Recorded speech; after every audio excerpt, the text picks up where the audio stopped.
இதுக்கெல்லாம் யார் காரணம் தெரியுமா? கரெக்டா கேக்குறாயா?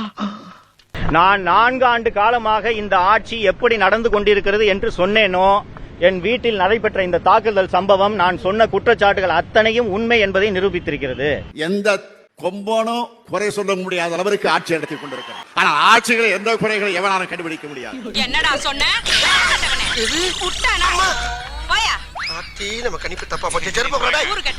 தமிழ்நாட்டில் இருக்கக்கூடிய ஒவ்வொரு குடும்பமும் ஏதோ ஒரு விதத்துல பயனடையக்கூடிய திட்டங்களை பார்த்து பார்த்து நாம் செயல்படுத்தி கொண்டிருக்கிறோம். தம்பி, ஒரு மனுஷன் போய் பேசலாம், ஆனா ஏக்கர் கணக்கில் எல்லாம் பேசக்கூடாது.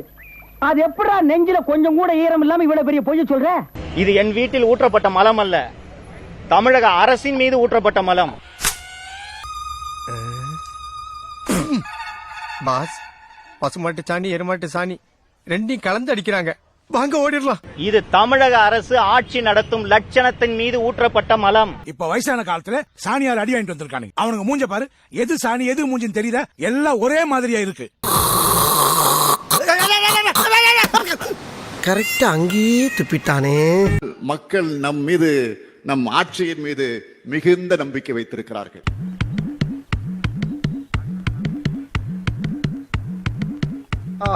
காலங்காத்தால ஒரு ரூசு போயிட்டு வந்து சிக்கிட்டமே. தினந்தோறும் பத்திரிகை திருப்பினா கொலை, கொள்ளை, கற்பழிப்பு, பாலியல் பலாத்காரம், சங்கிலி பருப்பு, தாலி அரிப்பு, சங்கிலி பருப்பு, தாலி அரிப்பு. எப்படி சார் நீங்க வாங்க? சங்கிலி பருப்பு, தாலி அரிப்பு.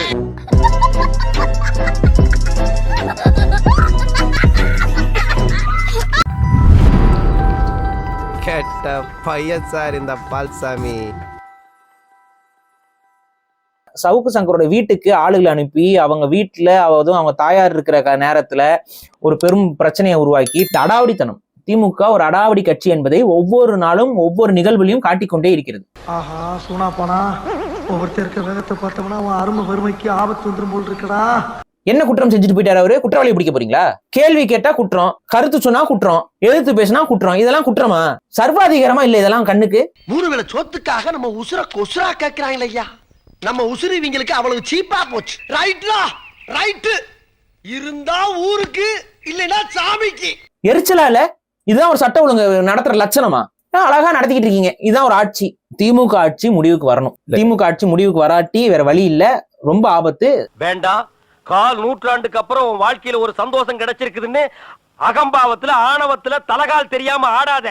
இது நிலைக்காது. கீழே விழுந்தேன்னா பல்லு பகடலாம். சட்டம் ஒழுங்கு சந்தி சிரிக்குதுன்றது ஊர் அறிஞ்ச உண்மை. ஊரே ஒண்ணு சேர்ந்து காரி துப்புதுடா. என் மூஞ்சில காரி துப்புறதுக்காக ஊரே ஒண்ணு சேர்ந்து நினைச்சு சந்தோஷப்படியா.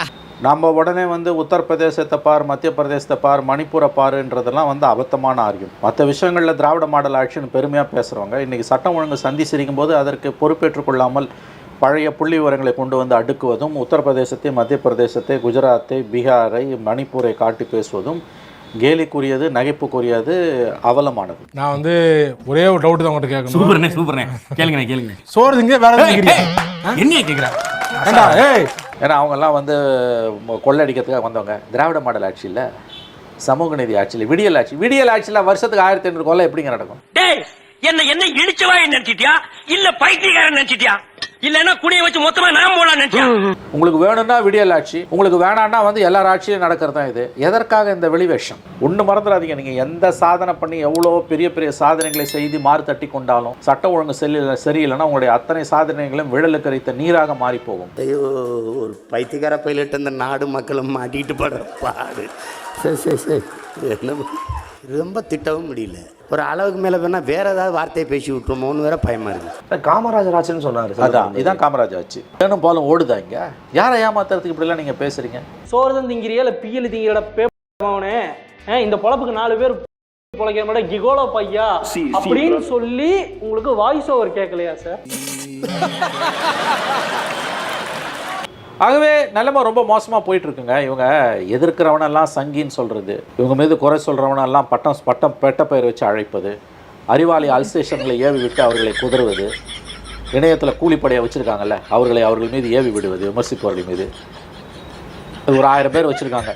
அவங்களுக்கு மாதம் இவங்க பண்ணுற செலவே பல கோடிகள் இருக்கும்.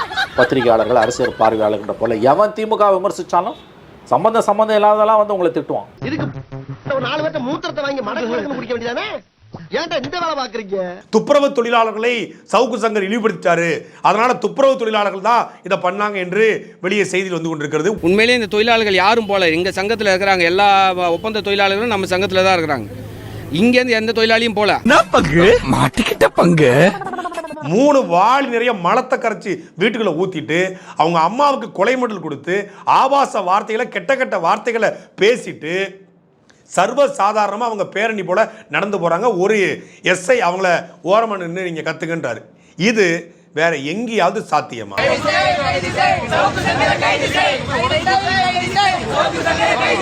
கடந்த 2024 டிசம்பர் மாதம் சென்னையில் இருக்கக்கூடிய துப்புரவு தொழிலாளர்களுக்கு ஒரு 234 வாகனங்களை 230 வாகனங்களை தமிழ்நாடு முதலமைச்சர் ஐயா ஸ்டாலின் அவர்கள் வழங்கியிருக்காங்க. அதாவது துப்புரவு தொழிலாளர்களுக்கு கொடுத்துட்டு மீதிய செல்வ பெருந்தகை இதுல ஆட்டையை போட்டிருக்காரு, ஊழல் பண்ணிருக்காரு அப்படிங்கிற குற்றச்சாட்டு தான் வச்சிருக்காரு. அந்த வண்டி வந்து எங்களுக்கு கொடுத்தது, இவ்வளவு நாளா கஷ்டப்பட்டவங்களுக்கு எங்களுக்கு கொடுத்தது. ஆனா எங்களுதுல வந்து பார்த்தா ஒரு 20-30 பேர் தான் இருப்பாங்க. அது மீதி 200 பேர் எங்க போனாங்கன்னு தெரியல. டிபார்ட்மெண்ட்ல இருக்கவங்க இல்ல. 200 பேர் யார் வாங்கிட்டாங்க? அதுதான் சவுக்கு சங்கர் கரெக்டாக லிஸ்ட் எடுத்து வச்சு சொல்லியிருந்தாரு. அவர் அந்த லிஸ்ட் வச்சிருக்கனால தான் அவர் வீட்டில் போய் இந்த மாதிரி மலை தவிர்த்து இது பண்ணிட்டு இருந்தாங்க. உயிர் கடைசியா உடம்புல ஒட்டிட்டு இருக்குல்ல ஒரு துளி, அந்த ஒரு துளி உடம்புல உயிர் ஒட்டி கொண்டிருக்கக்கூடிய அந்த கடைசி நிமிடம் வரை இந்த மண்ணுக்கான இந்த மக்களுக்கான அரசியலை நான் இன்னும் சத்தமா பேசுவேன். அண்ணன் இந்த மண்ணை நேசிக்கிறாரு அப்படின்னு சொன்னீங்கன்னா நீங்க என்ன நம்புறீங்களோ அதை விட பல மடங்கு இந்த மண்ணை இந்த மக்களையும் நான் நேசிக்கிறேன். நான் கேட்பேன் கேள்வி. திமுக ஆட்சியோட லட்சணத்துக்கான சான்றாக பார்க்கலாம். கேடுகட்ட, மானங்கட்ட, வெக்கங்கட்ட இந்த ஆட்சிக்கான சாட்சியாக இதை பார்க்கலாம். யார் வீட்டுக்குள்ள வேணாலும் இந்த போராட்ட வடிவத்தை செய்யலாமா? நாளைக்கு முதலமைச்சர் வீட்டுக்குள்ள புகுந்து இதே போல சாக்கடை கழிவை கொட்டினா, மழை கழிவை கொட்டினா காவல்துறை வீட்டுக்கு அனுப்பி வச்சிருமா? சட்டம் எல்லாருக்கும் ஒன்று தானே. வீட்டுக்குள்ள அத்துமீறி நுழைஞ்சு அவங்க தாயாரை மிரட்டி இந்த கழிவுகளை கொட்டி இந்த அயோக்கியத்தனம் பண்ண அந்த பொறுக்கிகளை ஏன் கைது பண்ணல? இதான்டா திமுக, இதான் திமுக, மறந்துடாத. திராவிட மாடல்னா என்னன்னு கேட்கிறவங்களுக்கு இதுதான் பதில். சங்கருக்கு ஒரு நினைவூட்டல். இதே திமுக ஆட்சி வரணும்னு தானே நீயும் போராடின. என்னப்பா செய்யறது? விதி விளையாடுச்சப்பா. நாய நீ விளையாண்டு போட்டு விதி மேலேண்டா பழி போடுற. உன்னை அப்படியே குத்துறா. நீயும் இதே ஃபெலிக்ஸ் ஜெரால்டோட தானே உட்காந்துக்கிட்டு ஸ்டாலின் மாதிரி ஒரு தலைவர் கிடையாது அப்படின்னு தான் பேசினேன். அதை செஞ்ச ஒரு விஷயத்துக்காக ஸ்டாலினை தாராளமாக வாழ்த்தோம். இதைத்தானே வந்து ஒரு திமுக அரசுக்கிட்ட நம்ம எதிர்பார்க்குறோம். அதை ஸ்டாலின் அவர்கள் திறம்படவே செய்து கொண்டு ஸ்டாலின் வந்தால்தான் நன்மை நடக்கும் அப்படின்னு நீ பேசின. அப்போ உனக்கு அந்த அறிவு இருந்திருக்கணும் இல்ல? ஸ்டாலின் வந்தால் இதெல்லாம் நடக்கும். ஸ்டாலின் ஒரு அயோக்கிய கும்பலை சேர்ந்தவன்.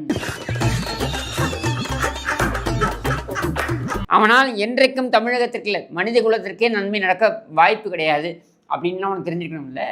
அன்னைக்கு உன் பேர் எழுப்பணுன்றதுக்காக ஸ்டாலின் வந்தால் அப்படி நீயும் அந்த ஃபெலிக்ஸ் ஜெரால்டன் வந்து ஆத்தாத்து நீங்க 2 பேரையும் கொண்டு போய் அம்மனமா நிக்க வச்சானா இல்லையா? என்ன பண்றது? அப்பவே சொன்னேன் கையெழுத்து போடாத கேட்டியா? எல்லாம் தலையெழுத்து. போய் சாணி. அப்போ அந்த அறிவு அன்னைக்கு எங்க போச்சு? நான் அன்னைக்கு சொல்றேன், இன்னைக்கு சொல்றேன்.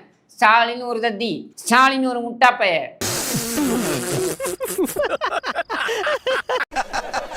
நக்கல்யா அவனுக்கு. அது அவன் அப்பனுக்கே தெரிஞ்சதுனால தான் ஸ்டாலினை அவன் கோமாவில் போற வரைக்கும் கருணாநிதி வந்து ஸ்டாலினை கொண்டு வராம இருந்தது. கருணாநிதிக்கு புரிஞ்சது ஏன் உனக்கு புரியாம போச்சு? நீ ஏன் புரிஞ்சிக்கல அத? நீ கேட்ட ஒவ்வொரு கேள்வி என்ன செருப்பால் அடிச்ச மாதிரி இருக்குடா. இன்னைக்கு புரியுதா? இன்னைக்கு எரியுதா? இதைத்தானே நாங்கள் அன்றைக்கே சொன்னோம். இதைத்தானே நாங்கள் 2018 நான் சொன்னேன். இதுதானே 2019 நான் சொன்னேன். இதுதானே 2020 நான் சொன்னேன். அதை வேற ஞாபகப்படுத்திட்டீங்க. நெஞ்சமெல்லாம் பொண்ணு அறக்கு தம்பி, மறக்க முடியல. இன்றைக்கு சங்கர் வீட்டில் நடந்தது என்பது என் வீட்டில் நடக்கும், உங்கள் வீட்டில் நடக்கும், யார் வீட்டில் நடக்கும். யாரெல்லாம் இவர்களை எதிர்க்கிறார்களோ அவர்கள் வீட்டில் எல்லாம் நடக்கும். சங்கருடைய தாய்க்கு நடந்தது என்பது என் தாய்க்கு நடந்தது போன்றது, உங்கள் தாய்க்கு நடந்தது போன்றது, மற்றவர்களுக்கும் அப்படித்தான். இதையெல்லாம் நாம் வந்து கடந்து போகிறோம் என்று நீங்கள் நினைப்பீர்கள் என்றால் சத்தியமாக இந்த நாடு உட்படாது. இந்த தீய சக்தி அப்புறப்படுத்த வேண்டும். இந்த தீய சக்தி அப்புறப்படுத்தப்பட வேண்டும் என்றால் நீங்கள் தான் முயற்சி செய்யும். எல்லாத்தையும் பார்த்துக்கிட்டு இந்த வீடியோ எல்லாம் பார்த்துட்டு நீங்கள் சும்மா இருப்பீங்க, இல்லை இவங்களுக்கு போய் ஆதரவு கொடுப்பீங்கன்னா நான் சொல்கிறதுக்கு எதுவும் இல்லை என்று கூறி விடைபெறுகிறேன். நன்றி, வணக்கம். இந்த வீடியோ பிடித்து இருந்தால் சேனலை சப்ஸ்கிரைப் செய்யவும், ஏதாவது குறைகள் இருந்தால் கமெண்டில் போடவும், அப்புறம் மறக்காமலே போட்டிருந்த வரட்டாமாம் வீடுறதை வரண்டா Chinnasamy. Hey guys, this is your editor. Video பிடிச்சிருக்குன்னு நினைக்கிறேன். ஸோ பிடிச்சிருந்தா ஒரு லைக் பண்ணிடுங்க அண்ட் கமெண்ட் செக்ஷனில் ஒரு ஹார்ட்டிங் அல்லது ஒரு ஸ்மைல் தெரிக்க விடுங்க பார்ப்போம். இப்ப எனக்காக நீங்க ஒரு குத்து குத்துனா குறைஞ்சா போயிருவீங்க. சரி பாசக்கரப்ப ஒரே ஒரு குத்த குத்தி விட்டு போவோம். வாடாங்க.